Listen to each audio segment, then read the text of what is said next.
Ladies and gentlemen, George Talks Business is now beginning. Please hold as we launch the live stream.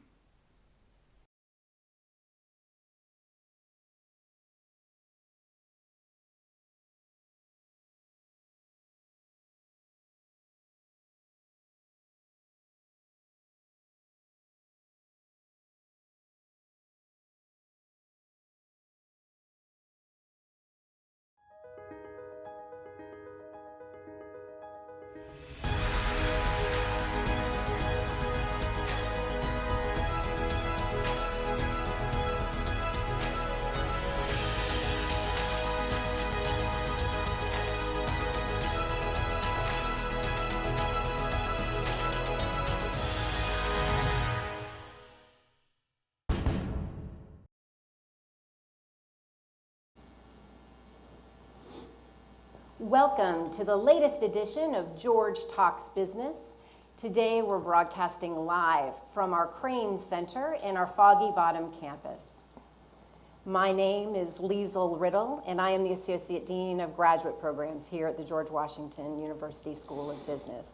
And we are so fortunate today to have two of our alumni from our MBA program who are also military veterans who are coming back to share with us a little bit about what is it like to be a student in business school at George Washington University in a graduate program.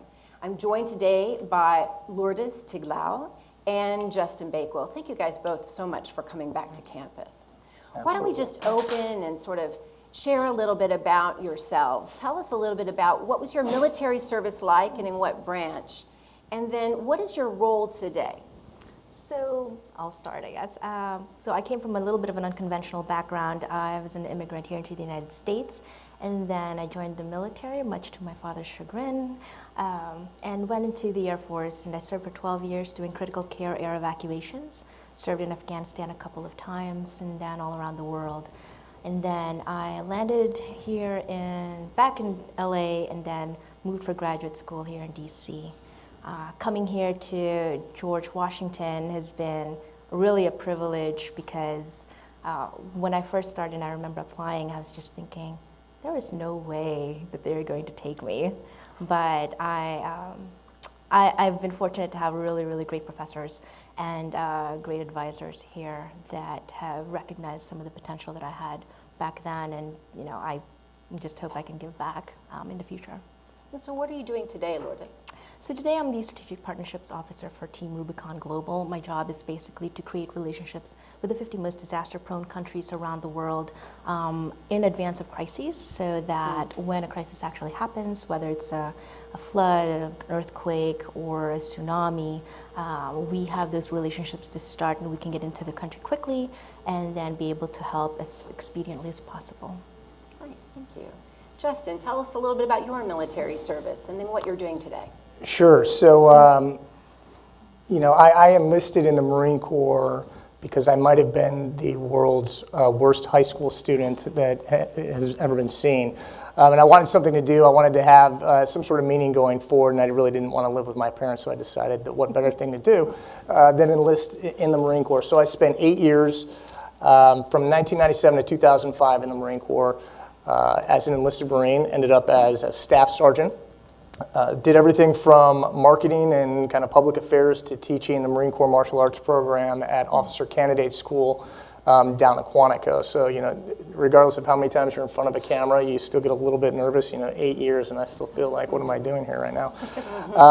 So I ended up coming to GW shortly after I left the Marine Corps. I graduated from University of Maryland, got through that experience as quickly as humanly possible. And thought one of the best ways to gain some of the same level of responsibility that I had in the Marine Corps was to come directly to grad school. So I came through the business school, finished my MBA here, 2009, and then started my career in finance. I was a summer associate at JP Morgan's Asset Management in New York. Spent a few years kind of doing a few other things within the financial world for other firms, and then came back, and today I'm an executive director at JP Morgan's private bank, and I straddle both the DC and Baltimore markets. I'm happy to be here. Oh, great. We're so fortunate to have both of you here, I think, with very broad experience. But let's go back to your sort of business school decision. Why business school?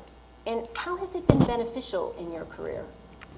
So business school wasn't originally my first thought where I was going to go in. I was actually supposed to be in medicine because my background is in critical care, medical evacuations, natural transition, go to med school.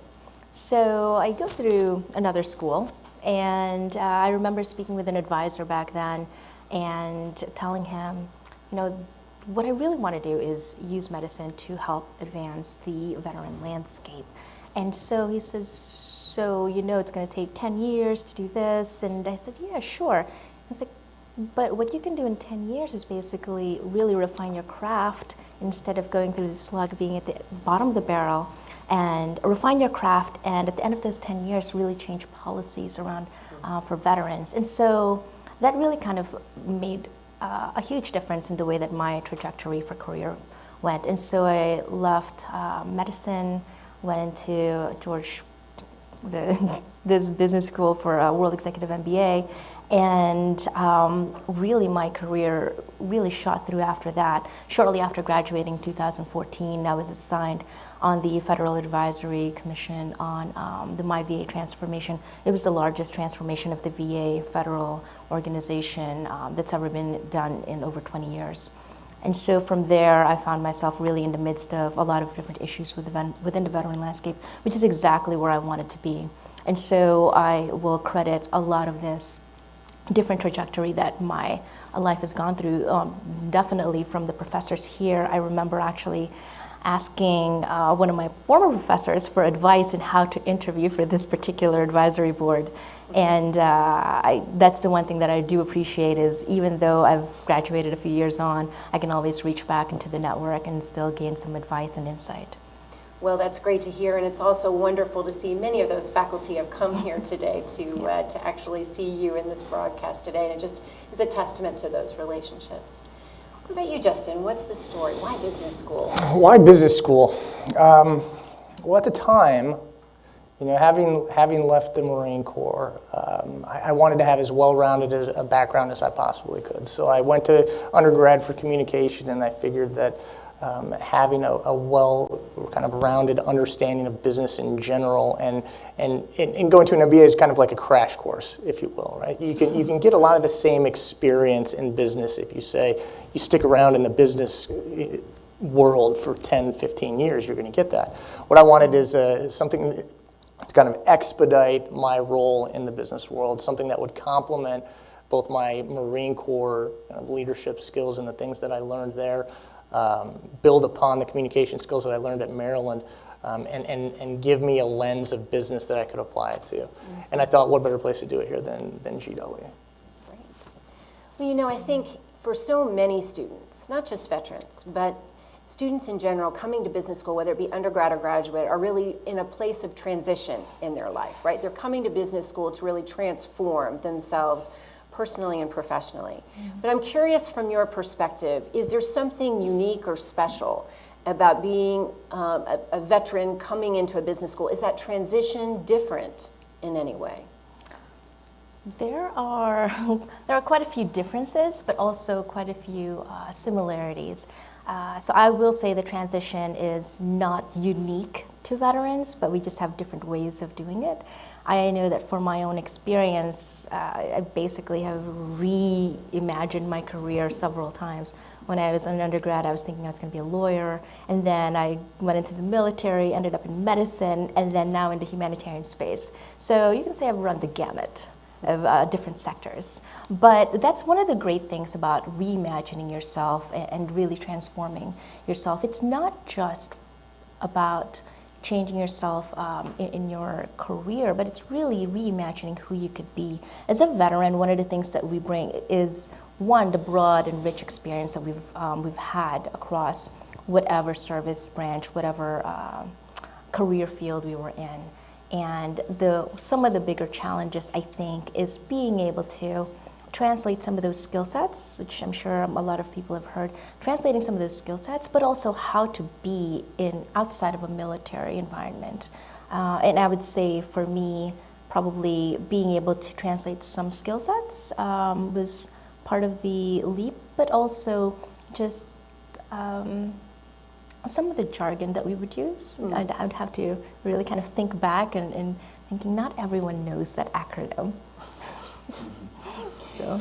Is that the same for you, Justin? Were there certain skill sets that transitioned for you or translated for you? You know, when I hear the word transition, it's loaded for me because when you leave the Marine Corps, or for any service for that matter, for me, anyways, it was one of the most difficult things that I've ever had to do, right? And when you try to translate the skills that you have, the life experience, the broader culture that you experience. I mean, it's a different world. It's a martial lifestyle, martial culture. There are different rules. There are different everything. When I started at the University of Maryland, I was leaving as a staff sergeant in the Marine Corps, and I was all of a sudden thrown into school with a bunch of 18-year-olds that were more concerned with figuring out, like, where do I get my keg on the weekend, as opposed to like paying a mortgage or things like that, right? It wasn't until I got to GW where in business school there was this sense of unity, there was a sense of shared goals and objectives. I won't say it's the same thing as the Marine Corps, but it was as similar as I had experienced, right? So that transition, I think, was critical for me, and I'll just say that, you know, it's incredibly difficult for service members to do that, and I encourage everybody that's out here listening to this, I don't know if you're a service member or not, but to be aware of that transition, right? We're very acutely aware of all these other transitions going on throughout the United States right now, but one that we really don't talk enough about is the transitioning service member back into our community. So we all have a kind of a debt to pay to these folks that are, and their spouses, and it goes on and on. So keep that in mind for anybody that's transitioning.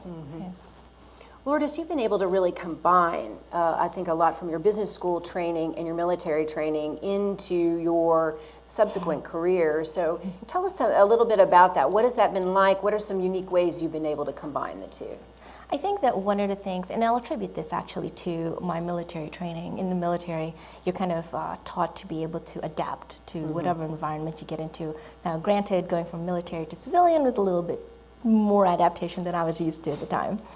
So I would say that taking the skill sets that I have, it's mostly the soft skill sets that I was able to bring back into the civilian sector that really translated well. Because, and I'll make the, I don't know if you were a sniper, but I'll make I was not a sniper. I'll make the example of a sniper, right? Like a great sniper isn't born a great sniper. It's all of these, their ability to take this patience, their ability to calculate wind speeds, et cetera, and environmental factors that makes them a great sniper. It's these other soft skills and sometimes hard skills that makes them great at what they're at. And it's recognizing really those particular soft skill sets that is extremely important when any service member is transitioning, because those are the parts that actually it seems to always get overlooked, and they always look. A lot of times, even me, when I first started, I looked at it as, well, this was my job, and so obviously this is what I will do in the civilian sector. Where I realized very quickly that that's not always the case, and that's not how it works in the civilian world. So I had to adapt very quickly and figure out what skill sets we're able to translate and move over. And partly it's being able to relate to different people and decisive decision-making processes. Those are the things that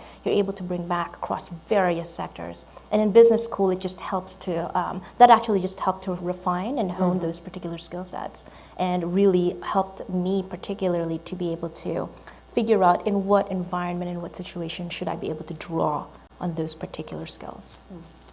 Justin, was it the same for you in terms of the soft skills? I mean, was it working in a team-like environment in business school similar or different to in the Marine Corps? It couldn't be more different. You know, I think when we were talking about this yesterday, one of the analogies or descriptions that I said is, you know, you can't walk into the business world or business school like a staff sergeant in the Marine Corps, right? Like it doesn't work that way. And you have to realize that for all you service members that are out there, if there are any returning or folks that are, you know, somebody that's returning, think about this. Think about spending 8 years, 10 years in any branch of the service, and how long it takes you to become who you are as a service member. Right now, and I'll give you the true travesty here is when you're leaving the service, right? They give you a 2-week transition assistance program to reassimilate into normal life. So I share that because all the service members that are out there have to pace themselves. They have to understand that it's not going to happen day one, and that even, gosh, I've been out for 12, 13 years now, I am still kind of learning the way to interact and to use these soft skills. You couldn't say it, but like there's not a lot of soft skills in the Marine Corps, right? Like you're very direct, you're focused, it's life or death. You know, learning how to transition or combine the leadership skills that are so valuable, but soften them a little bit to make them more applicable to the regular world is critically important. And I think taking it back to business school, that was very helpful in thinking about, oh, I know all these traits, but in service X, I would be like this, as opposed to taking maybe a more HR thoughtful approach to having a conversation to accomplishing a goal. You don't have to go through the wall. Maybe you can go around it or over it, or have some team members. Well, that's great. Well, let's kind of take it sort of on the opposite spectrum and say, were there things about your military skills or your military experience that when you were in business school really, really paid off? Is there kind of a particular story you could tell us about how that paid off for you in some way? Go ahead, Lourdes. Is it okay? Oh, of course. I know what you're going to do. I know what you're going to do. Go ahead. Okay, so I had the great fortune of having Dr. Riddle as one of my professors during my graduate school.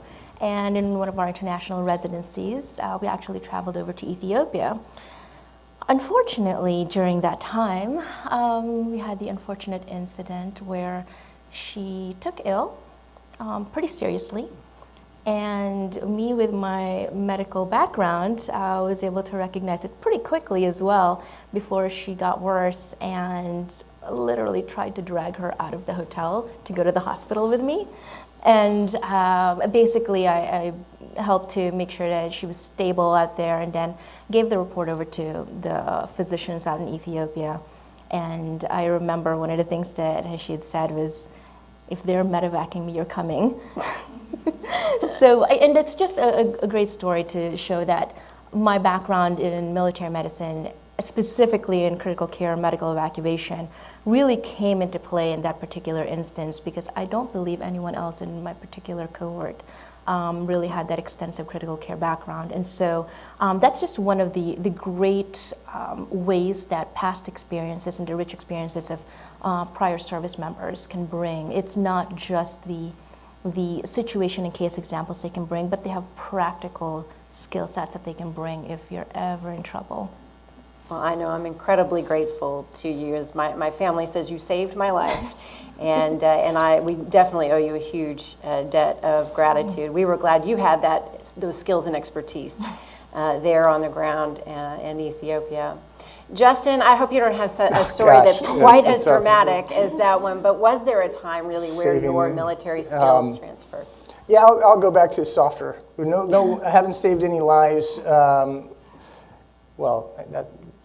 Not based on Marine Corps stuff. So, what I think about is missing often in kind of the leadership of the corporate world is knowing your people, right? And one of the most important aspects of Marine Corps leadership is knowing your Marines. And one of the things that you do is you get to know everything about them. You get to know their family. You get to care what moves them and what motivates them, and you try to put them and set them up for success, right? Because in the Marine Corps, you're setting them up not to be killed or to be taken care of and to accomplish a mission. I fall back on that regularly. I fell back on it, I think, in business school. I fell back on it at every job that I've had since then. And it stands out, right? So if those service members that are out there actually engaging and showing how much you care about the people below you and lifting them up, knowing that if they're successful, you'll be successful, but you're doing it for the right reasons, that's one of the most critical things that I've taken away. And you have to trust yourself, though, because you're not going to be immediately rewarded doing that.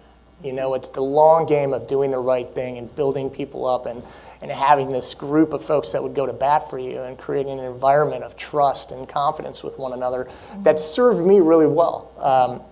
You know, I'm in a position now where I have associates and I have folks that are helping me serve clients and build out the region, and I can tell the difference when you're truly caring about somebody, what they'll do for you, and how they'll turn around and be additive to whatever, you know, the mission or the job is. You know, I'm really curious. You all have had, I think, some really interesting experiences. I wonder did you connect with others when you were on campus with veteran military backgrounds?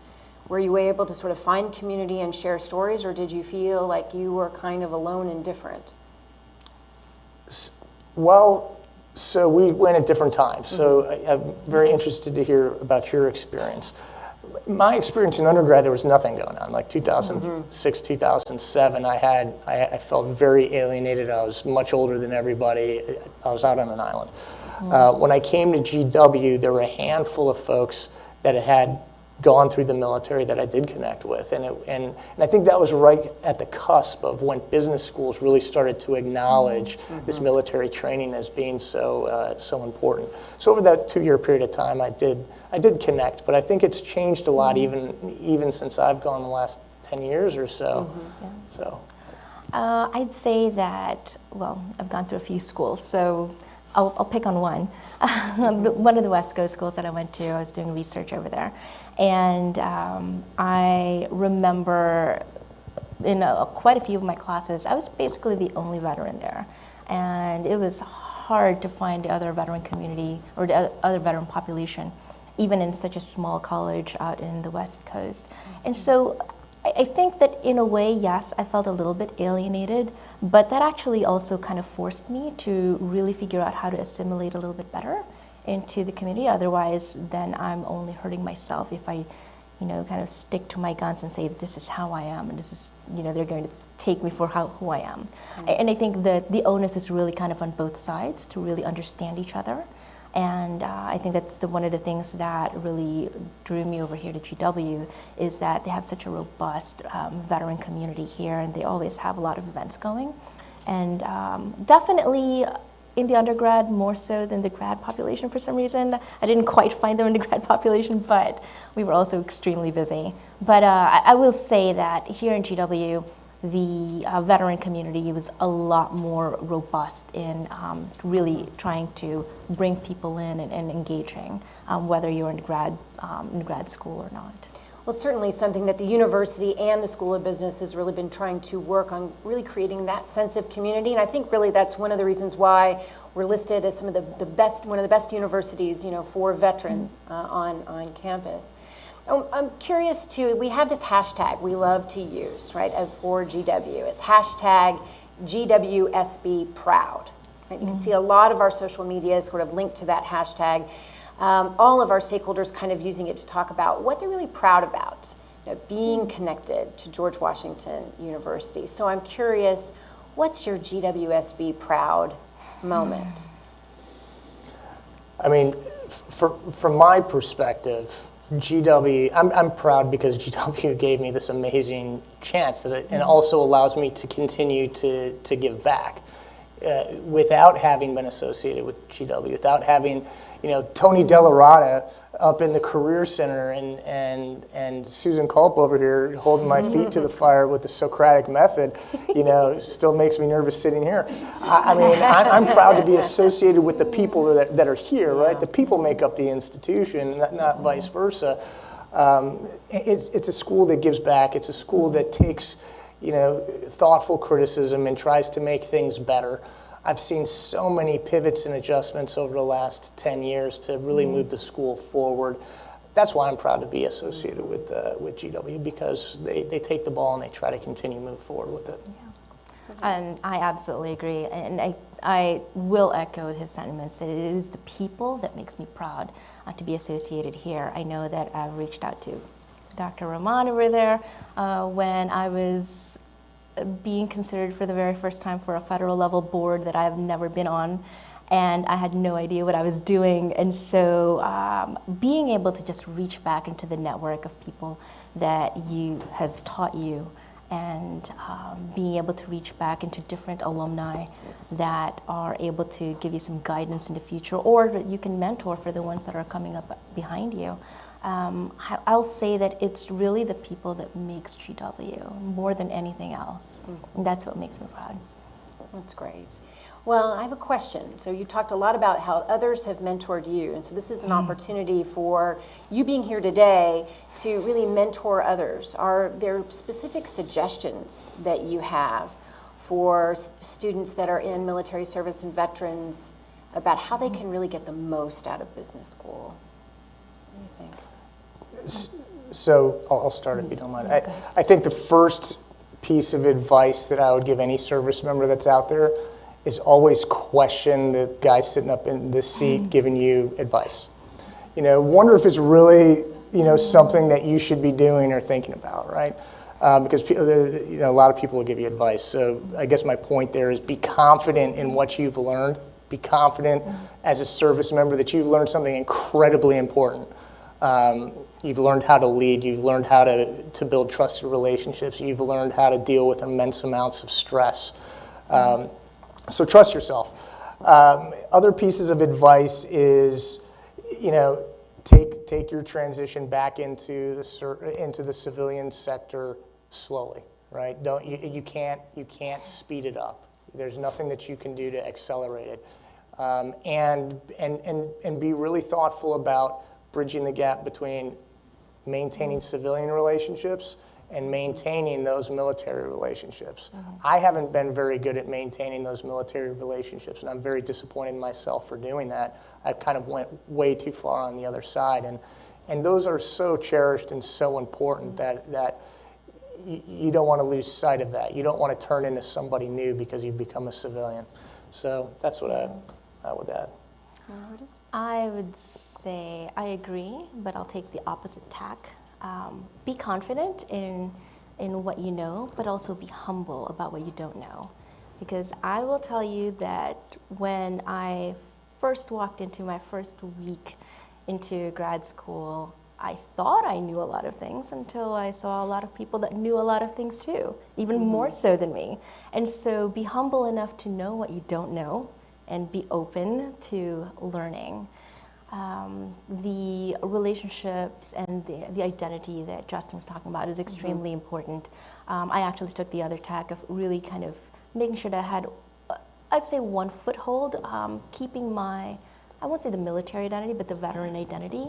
There is absolutely nothing wrong in keeping that identity, but it's knowing when to take the positive aspects of your military skills and your military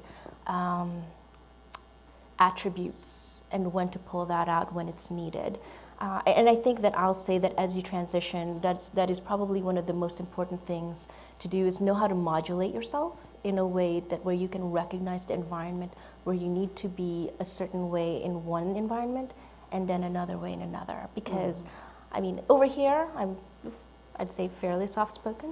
Troy told me to speak louder. But I will say that when I'm in a disaster zone, I'm not quite so quiet and I'm quite directive. So know when to use those skill sets and know when to recognize it. I'd say that's probably one of the most important transition advice, I'd say. We kind of talked about sort of that advice for military service veteran students.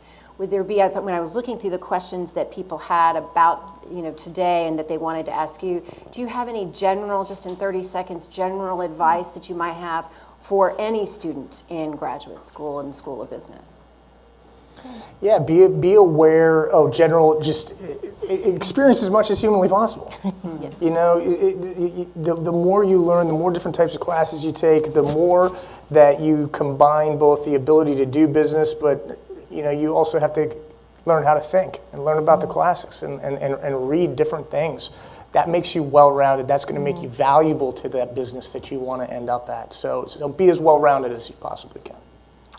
I will say learn how to be a critical thinker. And I know that particular phrase gets used a lot, but one of the most important things that I learned just in life in general is to see something and see what the possibilities are. For example, the chairs that you're all sitting in, or if you're at home, they're a chair, right? That's the important tool, that's what it's for. However, that chair can also be a table. It can be a weapon. It can be anything that you can imagine it to be. And so be bold in how you think as you progress through your life, and don't look at any situation just in the very superficial terms. Look at it in very, very different ways, because that's what's going to make you a world apart from any of your other peers. Everyone else is going to see a chair, but you'll be the only one looking at it from various ways of how to utilize it, which makes you a valuable person. Well, I think that is a wonderful way to end this fantastic conversation today. We are so fortunate. These are really great examples, I think, of wonderful alumni students that we have here that come to campus to share their wisdom in George Talks Business, but also in our many classrooms in all of our courses. So I'm so grateful that you joined us today. Join us next week for our next George Talks Business on October 17th, 6 p.m. We'll see you there.